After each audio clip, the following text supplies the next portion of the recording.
अस्सलाम वालेकुम नाज़रीन, हमराज न्यूज़ के साथ मैं हूं अमरीन खान। हेडलाइंस आपने मुलाहिजा की। बुलेटिन का आगाज करते हैं इलाकाई खबरों के साथ। Karachi side super highway road Shahbaz Goth में फोती भाउ जी मिल्कियत मां हिस्सो न ॾियण तां ढेरनि जो बेवा भाॼाई ऐं संदसि साथारी लैंड माफ़िया एहतिजाज। मिल्कियत मां हिस्सो घुरण तां भाॼाई संदसि लैंड ग्रेबर क़त्ल जूं धमकियूं ॾियण समेत पुलिस खे साथारी बणाए कूड़ा केस दाख़िल कराए ज़हनी तौर परेशान करे रहिया आहिनि। इंसाफ़ कयो वञे, मुतासिरनि जूं मीडिया अॾो दाहूं। रिपोर्ट मूजिब कराची जे साइड सुपर हाईवे थाणे जी हद शहबाज गोठ में फोती ज़ाहिद हुसैन सहतो जी बेवा साइमा नाज़ तरफ़ां फोतीअ जी मिल्कियत मां हिस्सो न ॾियण ते भाॼाई ऐं संदसि साथारी लैंड ग्रेबरनि ख़िलाफ़ फोतीअ जे वारसनि भाउ शाहिद हुसैन सहतो, भाइटे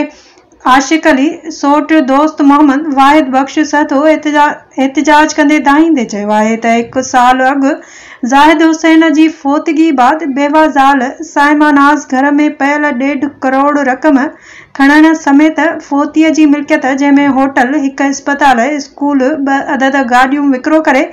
छॾिया आहिनि, जॾहिं त बाक़ी रहियल मिल्कियत ऐं प्लाट बि विकिरो करणु चाहे थी। अहिड़े अमल खां रोकण ते भाॼाई बदनाम ज़माना लैंड ग्रेबरनि बाकर शाह, खादिम शाह, ज़ाहिद एवान ऐं सिकंदर अब्बासी सां मिली भगत करे समूरी मिल्कियत हड़प करणु चाहे थी, जॾहिं त साइड सुपर हाईवे थाणे जे SHO खे पिणु ॻरी रिश्वत ॾेई असांजे ख़िलाफ़ कूड़ा केस दाख़िल करे ज़हनी तौर परेशान कयो पियो वञे। ताज़ो 2 अप्रैल ते हुननि तरफ़ां हिकु हमले जो कूड़ो केस दाख़िल करायो आहे, जंहिंमें 1 साल अॻु फोत थियल ज़ाहिद हुसैन सहतो खे बि नामज़द कयो वियो आहे, जेका नाइंसाफ़ीअ जी इंतिहा आहे। हुननि वधीक चयो त लैंड ग्रेबर बेवा भाॼाई खे गोहरा